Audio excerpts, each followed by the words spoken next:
Jadi ulah khawatir emang nang Allah kabeh ngan urang ulah cicing terus berjuang mah ngomong haram terus bae nu haram mah didegekeun jeung teu didegekeun lain urusan urang mata kiai teh ya selip saeutik dina nafsuna kumaha nafsuna asal teu ngaji bae kanyana bendu urusan ngaji teu ngaji mah teh ulah dipake ka bendu nafsu di dinya mah urang mau nyaritakeun kiai anu oh alhamdulillah kiai anu oh alhamdulillah itu negara si eta salat keneh alhamdulillah teu kudu ngaji ka urang asal salat keneh wauheun berarti ka Allah henteu kudu bae salat ge cilok ngaji ka aing mah teu ngamurid ka aing teu nyahoeun aing mama meureunanan pugu aing geus angkat buya eta teh nafsu takos kitu teh nafsu geus tembutannya teh geus henteu sinergis henteu harmonis antara kiai murid si itu ngaji ka anu henteu ngaji ka aing celok nanya nyana mung kapanggih dina undangan dina naon mung kapanggih mung aing mah kiai eta bongana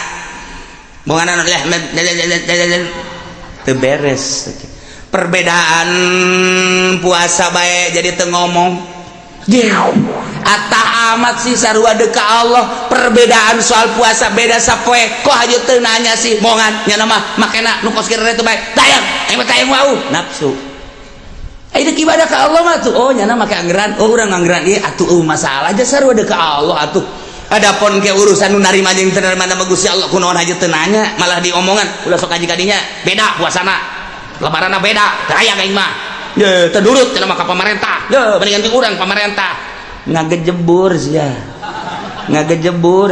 ye pamarentah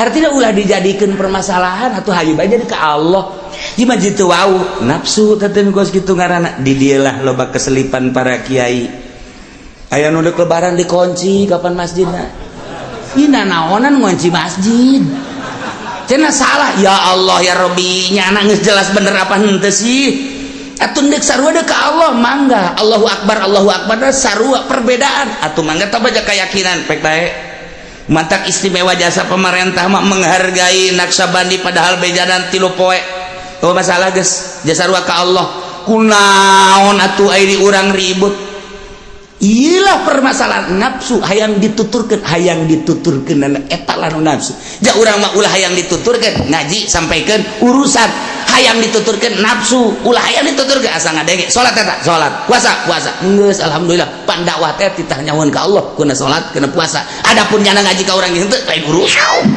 di bapan teu bongan teu ngaji ka aing emang kurang emang teu celok mane berkat pang ka aing urusanna teu pabeuli ti berkat maru mun urang napakuran tentang hujan kadang-kadang di lembur eta hujan di lembur urang eueuh belah ditu hujan di lembur urang macan hujan di lembur anu hujan di urang mancan hujan keneh bae ketika di urang hujan di daerah anu mah henteu ieulah maha kawasa Gusti Allah Subhanahu wa taala ketika eta hujan teh diturunkeun sesuai jeung perintah Gusti Allah di daerah mana nuku Gusti Allah diperintahkeunana diturunkanlah diawali ku kilat diawali ku pendahuluan heulan guludu kitulah Allah Subhanahu wa taala dek nurunkeun hujan kemudian hujan nu diturunkeunana teh henteu sambarangan lantaran hiji-hijina tetes hujan teh ieu aya malaikatan wa akhraja Abu Syekh aidan anil Hakim qala balagani annahu yunzalu ma'al matar minal malaikati aktsaru min waladi Adam wa waladi Iblis diturunkan babarengan jeung hujan malaikat leuwih loba tibatan anak Adam jeung tibatan anak-anak Iblis ku loba-lobaan tetes aya malaikat nuku Allah dititah ngabarengan cai hujan yusuna kulla qatratin ngajagaan tiap tetes nu deuk diturunkeunana malaikat nanya wa aina taqa'u kamana ieu kudu diragagkeunana tetesan hujan teu sambarangan lain sakahayang-hayang wa man yarzuqu zalikan dapat saha anu dek dirizkian melalui hujan ieu teh engke jadi jang saha malaikat ieu perintah Allah Subhanahu wa taala Masya Allah. Ketika Allah dek turunkan hujan rahmat, malaikat didinya langsung bebeja ka Gusti Allah. Siap abdi dek turunkeun cek Gusti Allah, turunkan di Cilongok supaya jaran adi berbagai tatangkalan supaya salelubur buahan aing dedek ka urang Cilongok lantaran nurut sa Cilongok kabeh ka aing. Masya Allah. Benang deui saminggu malaikat bebeja di Gusti, ieu hujan diturunkeun di mana ieu? Ieu mah turunkeun ana di Jakarta. Bentukna naon ieu supaya jarak adi atau lain? Banjirkeun cek Gusti Allah di Jakarta. Lantaran judi aya di Jakarta, istana banjirkeun istana. Ayo, siap banjirkeun. Siap cek malaikat. Datang ka sakumaha? Teu kudu aya loba-loba mah. Ieu mangan ngawarah urang istana doang. Sok datangkeun sabitis teh heula di istana. Emang lain nang malaikat. Jagaan ku urang istana. Teu ceuli anjing datang ke kajagaan. Ceuli aing ulah dengan dua-duana. Jadi okosna urang nyalahkeun hujan. Ulah kembali ka diri urang. Sebab malaikat nyaun diwakilan ku Gusti Allah wakil tuh jelema anu nyieun dosa nyaun nya gitu tuh nu mana tuh DPR tuh jauh lag ku sia cenah ku sia naon karang-karana hujan tuh itu saya manya sia teh nyaho itu saya tuh Jokowi.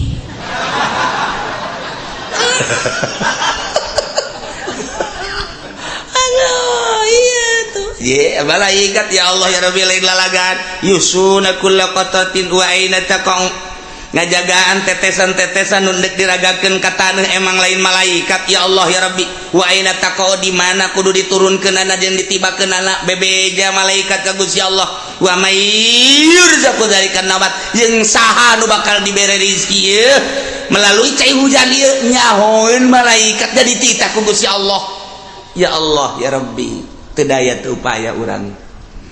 Ketika hujan ieu hujan rahmat, ketika hujan ieu hujan siksa, geus aya catetanana di Gusti Allah melalui malaikat. Urang tapakuran geragi.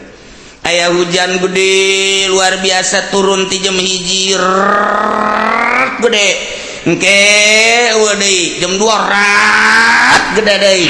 Ke eueuh di sakedeuk rat jam 3 subuh gede. Masalah jasa sugan aya banjir berang teh aya kunaona tuh hujan jam 10 rat setengah jam banjir santero tapakuran ku urang lamun saluluguna hujan doang teu bisa bandingkeun jeung nu kamari hujan di jam 1 peuting rat jam 2 jam 3 jam 4 datang ka subuh gede jasa hujan masalah biasa bae sepak bae. Tapi di jam 10 hujan datang ke jam 11 ge henteu kunaon banjiran haju keanehanana daerah nu luhur kok banjir daerah nu handap kok henteu tapakuran coba kurang ye tak hujan Masya Allah horenganan malaikat lamun urang nyaritakeun anu kamari di Syekh Abdul Rauf Aceh eta tsunami sok itu gedena tuh kunaon geura ieu laut ieu makom di dia tsunami kok teu daekeun cai kadinya je atuh malaikat itu ulah ka dieu ka ditu ka pondok ka ditu ayo ka rendem pondok terendem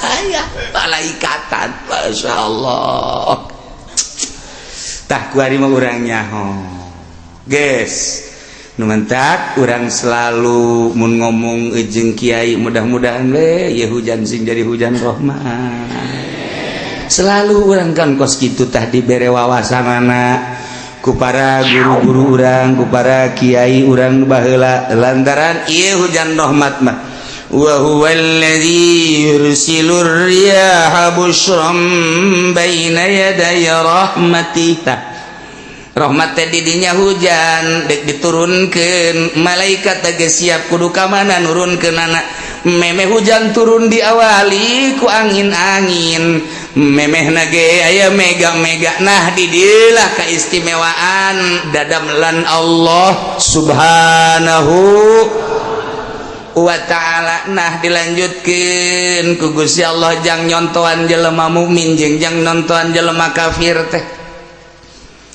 Dawan Gusti Allah wal baladut thayyib yakhruju nabatuhu bi idzni rabbi. Ari taneuh anu bagus mah anu gembur mah anu subur taneuna ketika diturunan hujan teh yakhruju nabatuhu kalaluar jajadian-jajadianana eta kalaluar jajadian teh lain sakaluar-sakaluarna horeng biidzni rabbi kalawan izin pangeran. Masya Allah brug hujan tiis karasana ka urang isuk-isuk anyep luar biasa cai sing kerelek dina paranti lempang cai kokorolokan dan lain sebagainya di sawah kadeuleu ku urang cai tapi galenganana kadeuleu herang caina urang kadinya di dalam tiis-tiris bang urang sakorodong baheula mapan ka sawah teh kieu bari dikadiakeun awat teger didinya teh kadieu kanyahuan kunyanya samping dikatap-takeun baju dipake ka dieu teger di bawah horeng teu make calana eta baheula kos karar itu tinggal urang sawe ai awewe anu di sararawah teh hei-heian sugan teh enak belut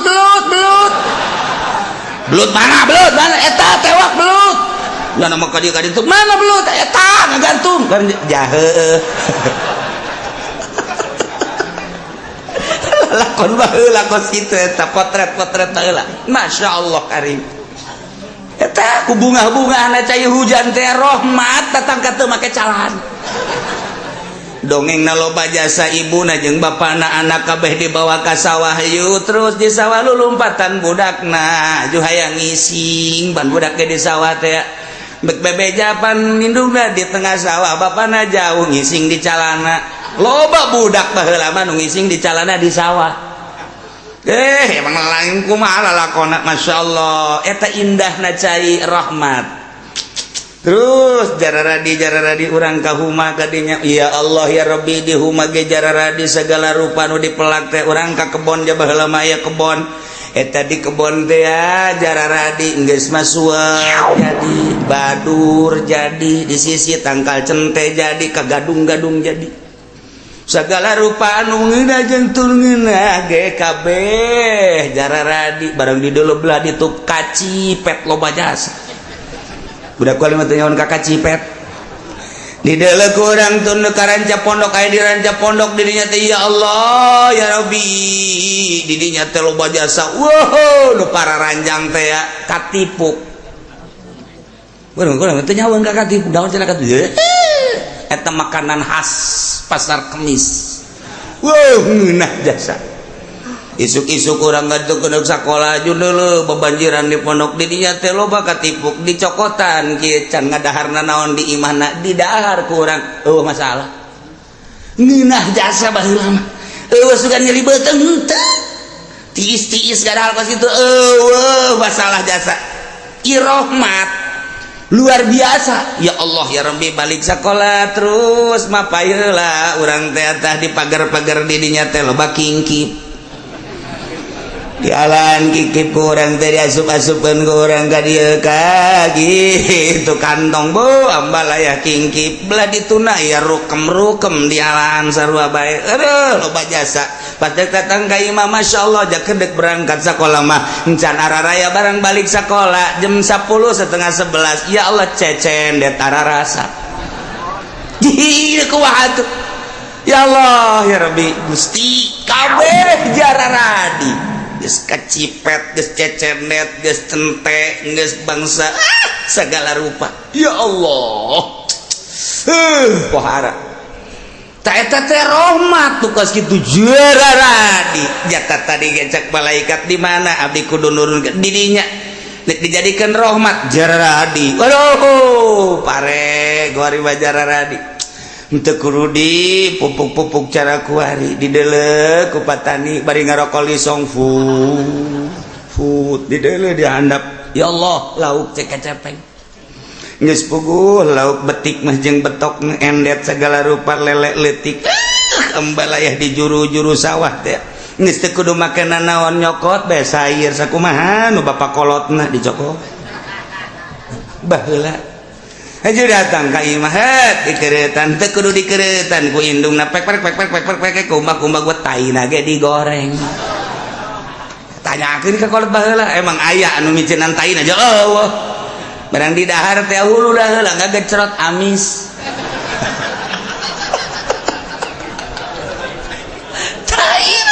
di piceran baheula mah emang anu piceran henteu hei kuara teu kebal loba nu lulumpel hibran usimna eta teh usim simeut mulai orang nyokot pangitik di teh ka kolot urang kabege lapor ka kolot ka dieu coba heula mais manggang morogo poos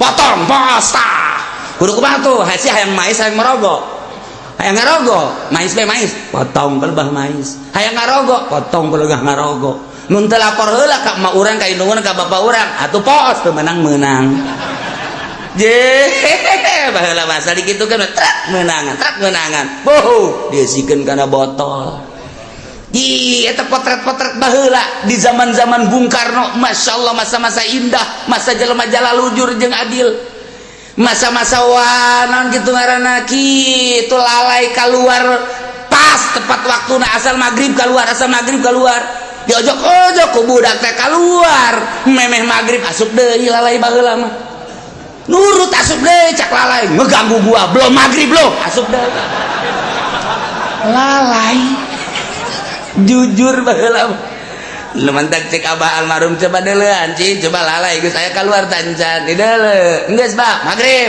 geus yakin jasa asal lalai keluar maghrib hiji mangsa mah di deuleu kukula teh geus keluar teh lalai geus bah di deuleu ih gak kurang 10 menit manya lalai geus keluar geus bah orang santri tas ngojok-ngojok santri teu beres mun di baheula tah neulaan bae cak abah teh ulah sok diojok-ojok eta karunya sia ulah eta asal diojok asup deui tapi lalai eta lalai baheula bae nurut coba anak urang kuari maghrib di mana-mana eleh ku lalai boloon eta anak urang kuari ya Allah ya Rabbi zaman indah jasa nu kamari ngeunah jasa simet digoreng ngeunah lele digoreng seungit betok digoreng seungit kuari mah ngomong butut teh macan ayana eta doang beungeut sia atuh heuh tapi ngeunah aju petingna lantaran patani mah terus mirunan masyaallah ngepul kaluhur jaya tiris pat baheula di daerah Pasar Kemis mah sarua jeung di Lembang Bandung baheula weh indah jasa maghrib teh siduru urang di jam 7 jam 8 aju lantaran dirinya siduru maksudna mah supaya haneut belah dituna aya huma aya dangder cacawenean dikorek di jero nu boga nama teu nyahoeun eta zaman potret baheula ya Allah ya Rabbi kajahoan ku nu bogana sae nu ngaledangder ieu manganu cenah atuh lain dicokotan kula di kieu cabut tabak jeung mamang ge moal nanaon jujur jasa cabut bae cabut cek eno dicokotan kitu jeung mamang ge teu nanaon atuh supaya ge paling cenah beak 10 tangkala supaya cabut eta ngeunaheun kana teh kan ngeunaheun coba kuari hei cari nyokotan kapulisikeun sia ku aing urusan dangder beak keboh hiji pan eta zaman teu beres eta kuari baheula mah masyaallah karim teu kebal usim cabe apa di dieu nomor pang bagusna cabe sa Indonesia cabe Cilongok ye sia masuk teu percaya bae tanyakeun ka urang dieu aduh aing mah bangun ngalelewe ka aing sia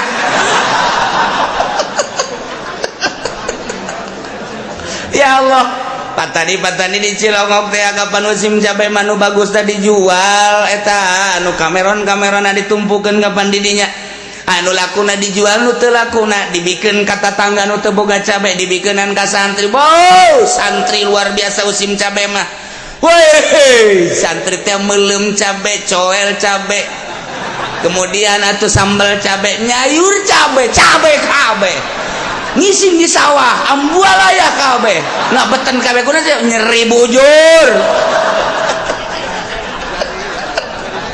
Ieu carita potret baheula ya Allah ya Rabbi, indah jasa tekebal usim jagong ya Allah ya Rabbi, ngala jagong ditumbuk dijual nu bagusna anu bangsa ompong-ompong jagong saeutik teh kapan teman teu laku ditumpukeun di dinya dibikeun ka tatangga zaman balalager baheula mah tatangga lamun musim jagong kabeh ngarasaan bagian anu teu benerna dibikeun ka santri, tetep santri kabagian bae anu bangsa sajagong dengan L5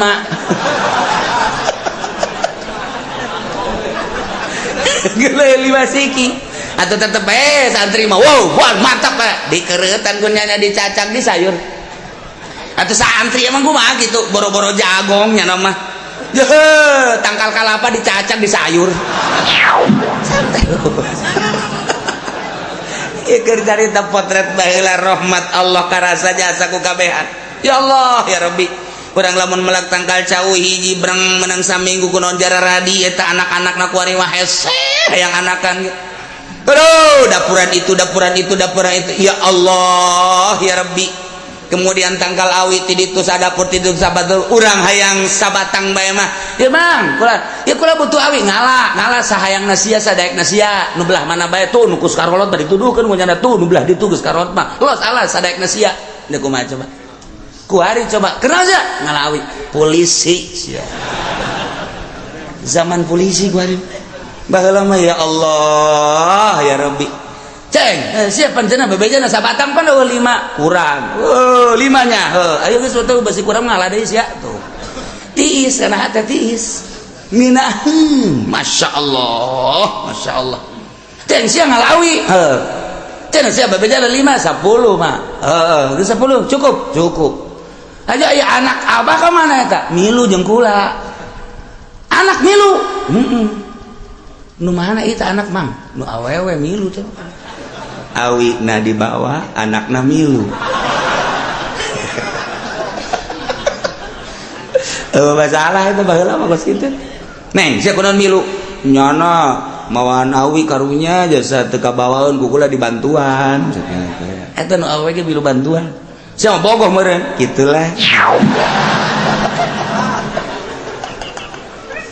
aduh ya kan cerita bobogohan di tangkal awi baheula waduh potret baheula tah ieu rahmat Masya Allah karim geunaheun tarariis neuk barang dahar hui loba kemudian atuh ibutun aya kemudian atuh naon kareng dangder aya ih kasuag-suag ngeunah baheula balang baru keluar imalnya gun suap bisa-bisa ngadahar badur mabok sia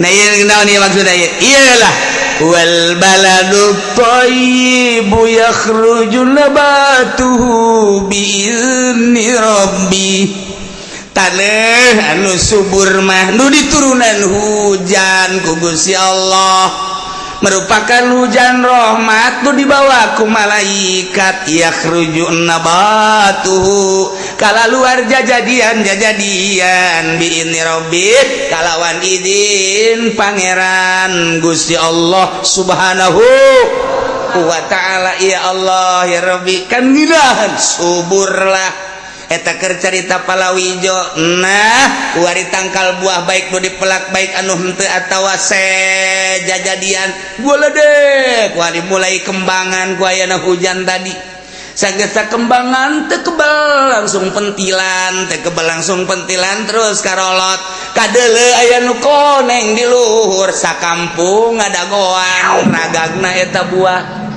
potret baheula basa kampung kararieu bae ngadagoan angin wer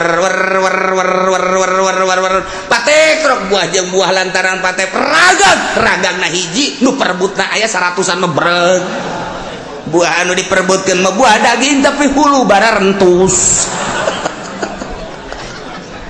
indah jasa geus teh jahoeun budak kuari mah kos kitu teh teh jahoeun di ditu perebut buah daging di ditu perebut buah kaweni di dieu perebut buah golek di dieu perebut asal aya angin bae ge sakitu dihareupeun imah pelaknya nak diperebutkan masalah indah jasa baheula mah nu boga nama teu kabagian melak buah golek dareupeun imah angin gede pan gola deh buah golek mah war perebut jadinya tinggal nu boga na bae kieu bae sugan marah henteu geus beres angin menang teu sia coba eta tuh menang cenah kula mah elean ke tungguan kukung mamang dipangajulkeun endeu kumaha ku ineng ngeundah-ngeundah teuing ku ari dengan sia terus ka dieu mulung buah buah sia mulung buah melak aing ieu sia kapolisikeun saeueut jauh jasa tah jauh jasa nu mata hirup anu lada belah ditu indah jasa geus pokona hirup nu belah ditu indah jasa nu hirup da kuari geus teu nyaho kaindahan geus teu nyaho kaindahan nu kuari mah masyaallah ho belah ditu kebon tuh di deket imah kula kalau badi eta kebon tangkal buah segala aya buah daging aya buah kaweni aya buah limus aya buah nu ngeunah mah eueuh dinya mah tah bangsa buah nu kara itu mah dulu anu lamun urang ngadahar teh mun ngadahar di dieu cenang buah limus ajeuna mah urang dicarekan bae ku tah ya ngadahar buah limus nu kitu di dahar cenang pan di dieu tapi tetep bae indah bae kan baheula mah masyaallah karim berebut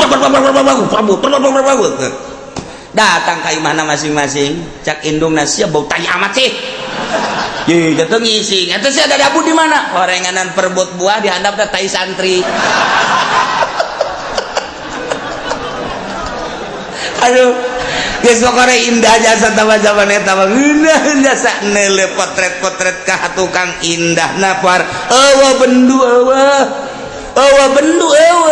babarengan buah nusa atau buah nusa bareng bae geus kabeh sumur hiji ku kabehan geus ya Allah ya Rabbi ilah masa-masa jujur masa adil terasa lamun aya usim cabe kabehan ngadahar usim jagong kabehan ngadahar usim kacang kabehan ngadahar sanajan anu dipikeunnan ka tatangga mah anu kences tapi tetap kabagian kan kuari boro-boro nu kences malah mah cangkangna dikahareupeun imah sia ka cangkangna yeuh cangkangna ge neuleuh-neuleuh sia kadan kuna ngadahar padahal teh kudu bener ngomong kudu bener tungtungna makan ka Sukabumi telu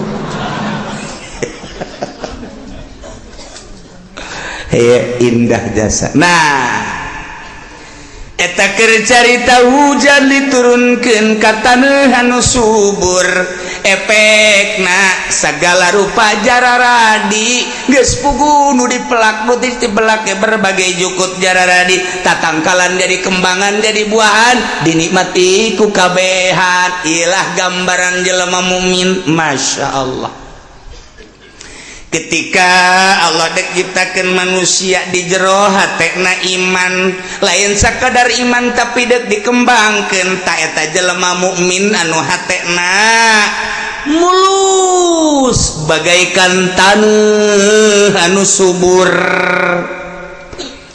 hujan teh hujan anu bakal nyemprotkeun kana taneuh subur anu bakal jadi ieu adalah wahyu Allah Al-Qur'anul Karim ketika Al-Quran disorotkeun sot uhiji kiai anu ikhlas eta hujan ngaranna Al-Quran wahyu Allah disarupakeun kana hujan lantaran osok nyuburkeun disorotkeun kana hate jelema mukmin bray jararadi di jero hate teh mengembang di jero hate kesuburan-kesuburan ayat-ayat suci Al-Qur'anul Karim dihujankan melalui malaikat hujan wahyu ka jero hate teh mulai kuali berkembang wudu salat puasa zakat haji sodako jariyah dan lain sebagainya ialah hujan wahyu anu asup ka jero hate kuari ngembang nu tatadina teu wudu kuari wudu nu tatadina teu salat kuari salat nu tatadina Ramadan bung puasa jadi puasa nu tatadina teu daek bunga haji jadi haji nu tadina teh daek sodako nu tadina teh daek jariah suburlah wahyu nyorot ke jero hate nulir teu beda jeung hujan nu dihujankeun kana taruh anu subur ieu ge sarua bae jaradi ku hari bisa diperbutkeun ku jelema masyaallah sakumaha tangkal buah hayang nu ngora aya hayang nu mengkel aya hayang nu asak aya nu buruk ge aya sarua diperebutkeun ku jelema sorotan-sorotanana ieu wahyu teh nu butuh wudu nu butuh salat nu butuh puasa nu butuh berbagai-bagai nah diperebutkeun ku jelema kos kitulah wal balalut thayyibu nabatu yakhruju nabatu biizni rabbih. Masya Allah nu mantak beda jeung kafir ai kafir mah dibahasakeunana ku Gusti Allah walladzi khabutha la yakhruju illa nakida ari taneuh anu teuas ari taneuh anu sempit ari taneuh anu teh subur didinya pinuh ku babatuan-babatuan pinuh ku kitu naon gara-garana anu bangsa teu ngajadikeun kana jajadian pinuh ku batu-batu pinuh ku seplit pinuh ku segala rupa anu bakal nanduskeun na ieu mah taneuh sanajan dihujanan la yakhruju nabatuhu teu daekeun kaluarkeun kana jajadian hujan mah hujan tapi teu daekeun kaluar jajadian illa nakida kecuali hese anu luar biasa. Nah ieu taneuh subur pinuh ku batu hujan turun daek jararadi kitulah gambaran jelema kafir hatena lir teu beda jeung taneuh anu liat taneuh anu teuas disorot ku wahyu Allah geus puguh wahyu nyorot kanyana ngabalir bae kurang kumaha pinterna Abu Jahal lantaran taneuna taneuh batu langsung tina baham Kangjeng tina lisan Kangjeng ngabalir kurang kumaha Abu Lahab je pinter jasa teh tokoh Mekah anu lain lalagaan Abu Lahab datang ke aya dina Al-Qur'an tabbat yada abi lahabil wa tab ma'agna anhu maluhu wa ma kasab eta saya sulanaron za talahab wa mratuhu hammalatal hatta fi jidha ablum eta teh Wahab Masya Allah lain lalagan kurang kumaha wahyu-wahyu nyorot mantul teu daekeun bae tah Abi Lahab Abu Jahal Abi Lahab Sufyan dan lain sebagainya eta taneuhna diciptakeun ku Gusti Allah liat pinuh ku batu sorot-sorot teu daekeun kuari urang mah kuari alhamdulillah ibarat taneuh mah meureun urang mah taneuh subur ulah ka amin baheubah henteu tapi urang mah mudah-mudahan alhamdulillahirabbil alamin keur dihujanan tapi tatangga urang di lembur tatangga urang di boluluhur urang ditu geus nyahoan tapi tetep bae teu daekeun geus puguh kalalapir mah di saantero urang lain teh nyahoannya lantaran taneuhna batu teu bisa jararadina naon urang mah alhamdulillah barang dihujanan ku Al-Qur'an cep ka jero jararadi ternyata orang nu jararina bensin malulu tangkal cucuk jadi di dieu aya bangsa bubuahan mah teu daek jararadi heran nu jadi mah imah yang bangsa kitu bae cucuk-cucuk erbis bae geus datang ka imahna bendu nu aya eta ge sarua aya bae nu beukieun mah embe mah deutep beukieun geus jana atuh menyatu jeung embe cek embe teh pantas ngaji sih aju ngomong aing di jerona ya jukutan loba omong geus milik kula tuh cek embe teh jadi nyana tas ngaji ge tetep lain jeung musola menyatuna jeung embe tuh kumaha nu jadina di jero hati urang mah hujan jadi hujan ngahujanan taneuh subur taneuhna geus bapare jadi atuh dangdeur jadi hui jadi geus puguh bubuahan jadi horenganan tangkal bujang kaget ge anu katoel aja cucuk kan cucuk kali age jadi dan lain-lain sebagainya jararadi geus puguh jukut-jukut bajaradi nu sok dijieun samak teh jukut taun karang-karangna walingi ge jararadi nah ieu nu di jero hate urang nu jadina sorotan-sorotan teh apakah anu bermanfaat apa henteu kurang tinggal introspeksi bae kurang lamun cucuk pacul cucuk. Ya Allah ya Rabb, lamun urang ngembalikan ke maha kakawasaan Gusti Allah, Allah nyaritakeun hujan jeung taneuh anu subur. Ketika dihujanan teh jarara di kamangpatanana karasa baik kuno bogana atawa ku batur kitu keneh hate-hate jelema mukmin. Ketika dihujanan wahyu Al-Qur'anul Karim jarara di engke bisa dinikmati baik kunyana atawa ku batur nikmat jasa horeng kabeh ge biizni rabbi. Di dieu ge keur dihujanan ku ayat wal baladut thayyib ieu teh aya izin Allah. Lamun teh aya izin Allah masa gagahna urang sahebat ta urang saboga mobil urang saboga ongkos urang tetep bae teu daekeun ka dieu eueuh izin ti Allah. Urang nu mantak aya di dieu aya izin Allah. Deuk naraon cenah ieu ka dieu? Deuk ngaji lain. Deuk naon? Deuk deuleu pondok nu kamari kahuruan teh. Sia juga dia aing kan ngaji lain aing deuk deuleu itu we cenah bangunan. Aya nu nanya ka kula ge deuk bangun deui. Itu kumaha aing bae henteu maksudna dibangun teh henteu atuh saya emang nyumbang teh henteu atuh nu nanya-nanya teh nyumbang henteu naon henteu nanya bakari ribet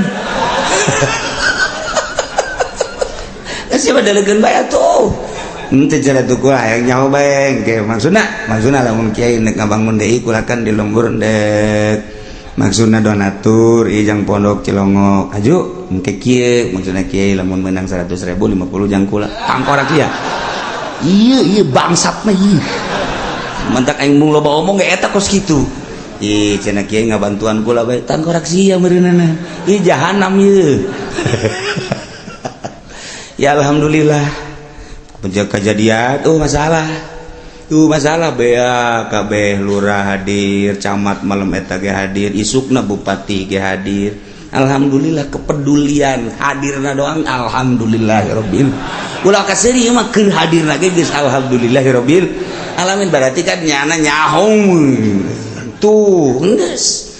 Jadi ku hadirna ge nyana nyaho berarti tuh geus hadir. Adapun ka dituna ulah loba tanya.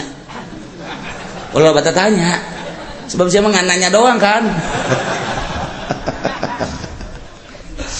Gitulah para jamaah kaum muslimin wal muslimat rahimakumullah, horeng geus aya izin Allah.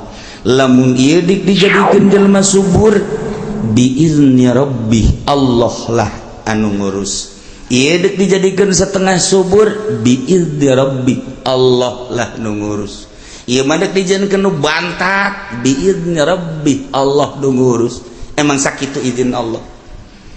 Lamun urang ningali ka zaman baheula istimewa jasa ai diurus ku Gusti Allah mah dek disuburkeun contoh Kangjeng Nabi Musa alaihis zaman Raja Firaun anu dahsyat luar biasa kasienan ku informasi tukang sihir tina impian Raja Firaun ku kasieunana bakal aya nu ngagantian kerajaan tahtana maka teu meunang aya budak lalaki termasuk orok bolo kunaon atuh Kangjeng Nabi Musa kakawasaan Allah lahir di saat rit seperti itu lahirlah Kangjeng Nabi Musa kasienan indungna besi terbunuh sebab lain puluh lain ratus ribu di Mesir anu dibunuh Israel anu dibunuh kakawasaan Firaun teh jazirah eta baheula bunuh bae geus pokona daripada nyana ngegele aing.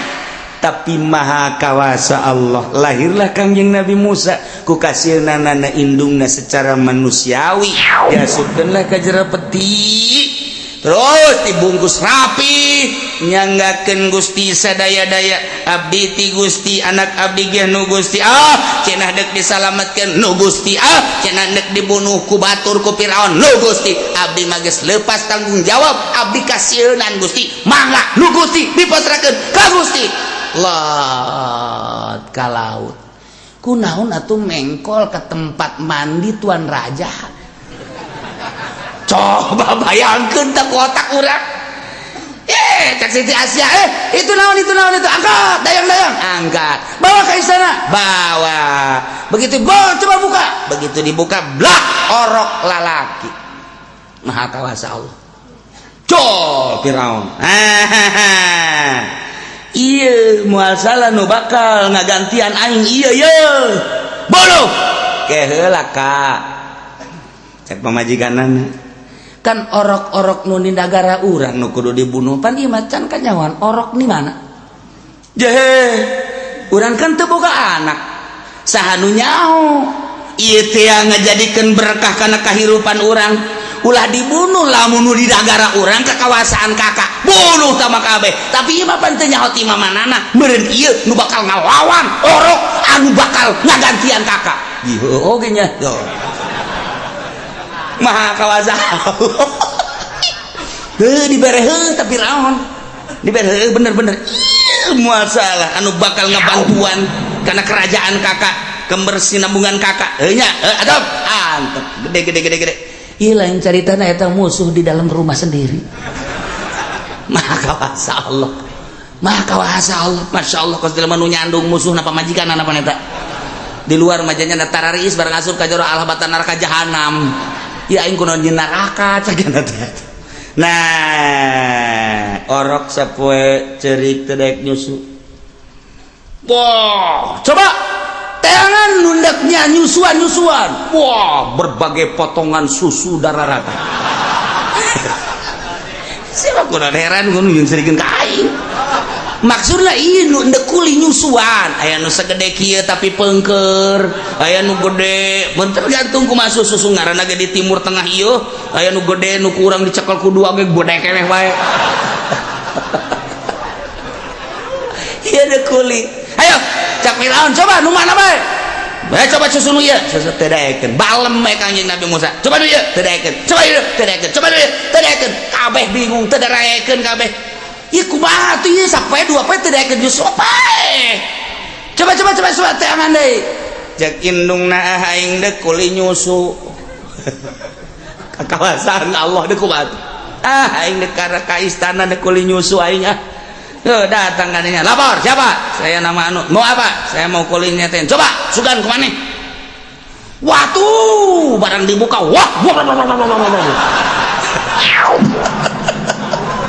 Siti Asia ge gede gue padahal amat ya. Firaun ge hebat amat ieu budak atuh indungna. Ikir carita wae ka kawasan Allah ya Allah ya Rabbi. Babarieun Gusti Allah balik indungna ka ditu. Kangjeng Nabi Musa diteundeun di istana wayah nyusuan ka dinya. Apa eta coba bayangkeun ku urang. Atuh kunaon eta Firaun ku bodoh-bodoh teuing. Cek urang mah tanya isi indungna tah lain sih. Nu sabener sih indungna nya. Atuh kitu kan teu geus pokona mah daekeun ka si eta bae pacar lain indung. Maha kawasa Allah deuk kumaha atuh deuk nyieun musuh di jero istana. Deuk lain deuk nyaritakeun dongeng Kangjeng Nabi Musa engke eta mangke bakalna buur rame jasa. Nu bangsa huisan mah asana moal kaburu.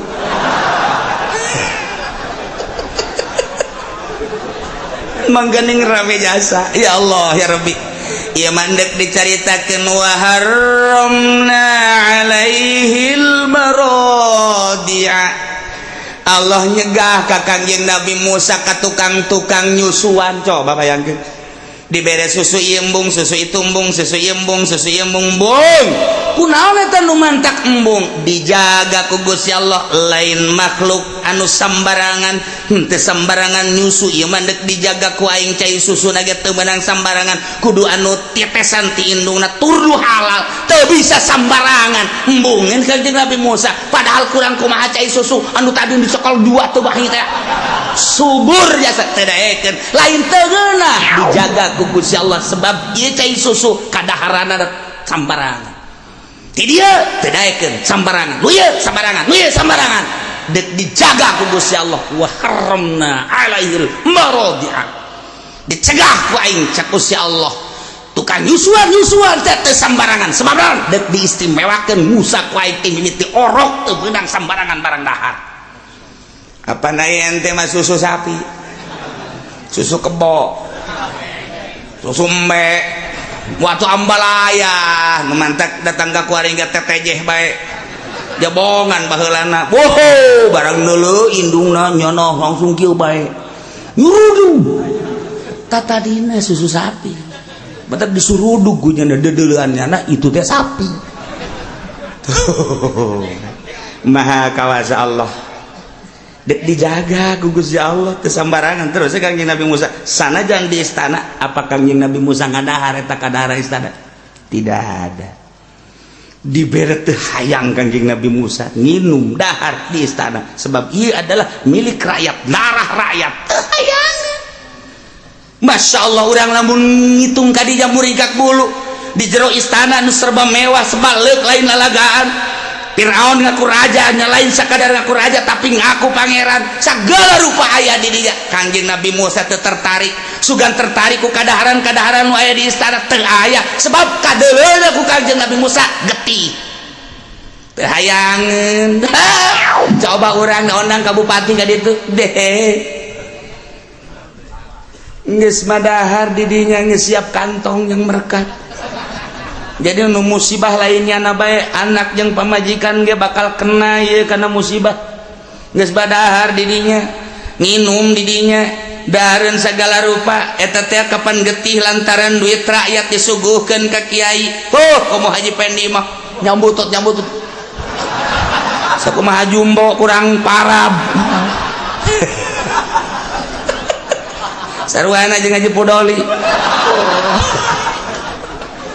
iya nu bahaya mah kajinjangnya nama merekat dibawa berkat ka imah ojo tulak cangkek nih dari bapak tuh kan bapak mah hebat kan weh diundang oleh bupati makan eta sasar lain ku sorangan ku nyana doang lain ku nyana doang ku anak pemajikan didahar ku anak didahar ku pemajikan itu cucu ya sini masih ada tuh makan jeung incu mulai kuari dur bae lohor Allahu akbar masyarakat ke masjid nu tadi ngadahar berkat mah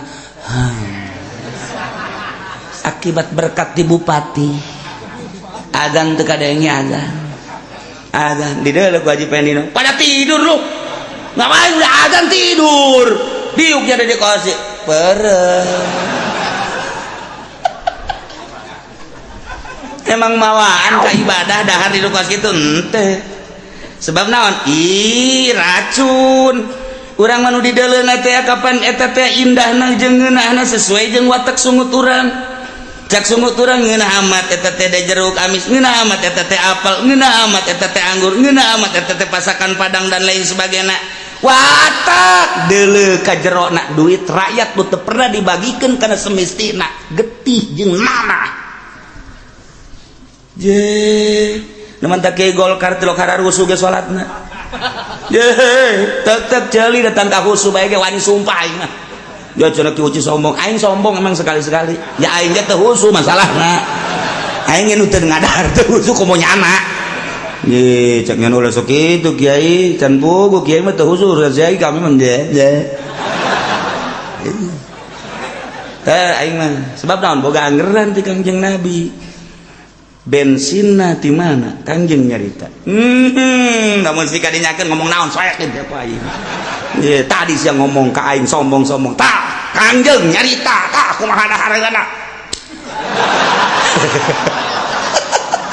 ayo sia nu di luar teh nyahoeun ya sia rugi kajen kumaha ge ieu mah keur carita nah masalahna ieu Kangjeng Nabi Musa dijaga ya Allah ya Rabbi terus datang ka gede dijaga sebab radek dijadikan pelopor anu luar biasa teu sambarangan ke urang dongeng Kangjeng Nabi Musa na kuari di zaman Kangjeng Nabi urang Kangjeng Nabi Muhammad sallallahu alaihi wasallam aya seorang waliullah kutub anu kuabeh ngarujuk kadinya saha Abu Yazid al-Bistam Syekhul Mursyid seluruh toriko dek toriko Tijaniyah dek toriko Usmaniyah dek toriko Ghazaliyah dek toriko Satoriyah dek toriko Qadiriyah dek Naksabandiyah Qadiriyah Naksabandiyah jeung berbagai toriko kabeh ngarujuk ke Abu Yazid al-Bistami emang kumaha gitu Abu Yazid al-Bistami waktu dihamilkan indungna sehat luar biasa, tapi ketika barang dahar asal dahar nu teu jelas bae ngamuk di jero beuteung. Abu Yazid orok kene di jero beuteung indungna dahar nu teu jelas ngamuk di jero. Datang ka kaget indungna kok ngamuk budak. Datang kalau datang ketika utah deui ku amukan Abu Yazid al-Bistami di jero beuteung. Masyaallah karim, urang lamun inget kadinya pohara amat Gusti Allah. Dek kajadikeun seseorang anu istimewa di jero beuteung keneh. Lamun tadi Kangjeng Nabi Musa teu daekeun Yusuf geus kaluar, ja emang tadi naga ti indungna ieu mah indungna keur carita indungna. Minum asal teu jelas, baru dah satu ketika indungna dikiriman ku pemerintah. Di jalan keneh geus ngamuk. Di jalan kene indungna dikiriman ku pemerintah geus ngamuk bae. Wah, cak indungna pasti teu beres ya dahareun nu bakal datang bae ieu. Ngamuk ajol-ajolan, ngamuk. Begitu datang kalawang, wah langsung utah-utahan pamajikanana. Encan ge di dahar geus utah-utahan. Coba cak pamajikanna, cak indungna, inditkeun eta inditkeun barang dahar ti pemerintah inditkeun. Diinditkeun ge aja tentrem. Coba aja pendit. 180 derajat bedana. Ya Allah ya Rabbi. Nah kos gitulah Abu Yazid al-Bistami nu mantak diangkat jadi kutubul Syekhul Mursyid dari seluruh thariqah. Terus keluarlah Abu Yazid al-Bistami teu pernah ngadahar, teu pernah barang dahar lamun lain nu halal jasa. Bahkan pernah terjadi ketika di Ais indungna masih nyusuan kene kan kanyana ngadaharlah barang menang pamere nu jelas eta teh pedagang nu jelas pedagangna teu jujur. Begitu didahar ku indungna Abu Yazid al-Bistami di Ais kene can boga tanaga orok beureum kakaratnya 2 poe 3 poe orok beureum bisa nepak kadaharan nu deuk didahar ku indung plak. Namun Haji Pedi woi asana ieu mah ya lain deui mah ya kagetun indungna ya Allah ya Rabbi munajatlah indungna ka Gusti Allah ya Rabbi abdi teh ieu ngandung budakmu ieu kok aya perbedaan. Nah Gusti selalu berontak bae di jero beuteung hingga ketika abdi rek barang dahar hiji dahareun ieu teh ko ditepak aya naon Gusti abdi nyuhunkeun petunjuk. Gusti langsung peuting nasara indungna ngimpi kapanggih jeung Gusti Allah. Ya Allah eta ngimpi urang mah jeung Gusti anak uyang aing mangimpi urang mah sekuran itu budaknya sareng kosan aing ngimpi diundang budak anjing hidung. Aduh ada lagi hudang aing lain pita tadi aing hudangkeun capek aing impian urang mah kos kitu bae.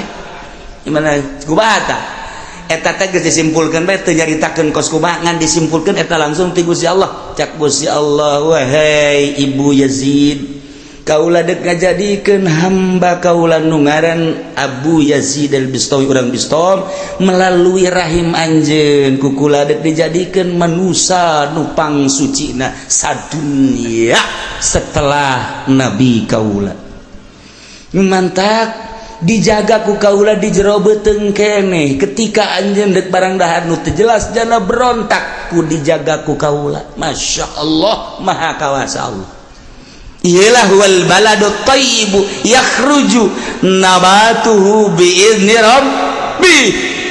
Tinggal kuari introspeksi jeung diri urang mun tadi Kangjeng Nabi Musa seperti kitu istimewana mun urang nyaritakeun Tuan Syekh Abdul Qadir sakitu hebatna bulan Ramadan ge puasa mun urang nyaritakeun Abu Yazid al-Bistami Syekhul Mursyid seluruh thariqah seperti eta poharana. Coba ka diri urang geus datang ka mana urang ngadaharan riba.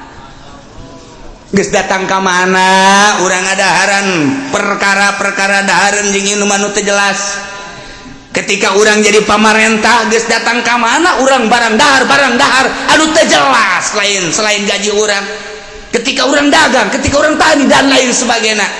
Bener ge ieu kabeh ge meunang Allah meureun mun urang teu bener ku Allah urang deuk di neraka.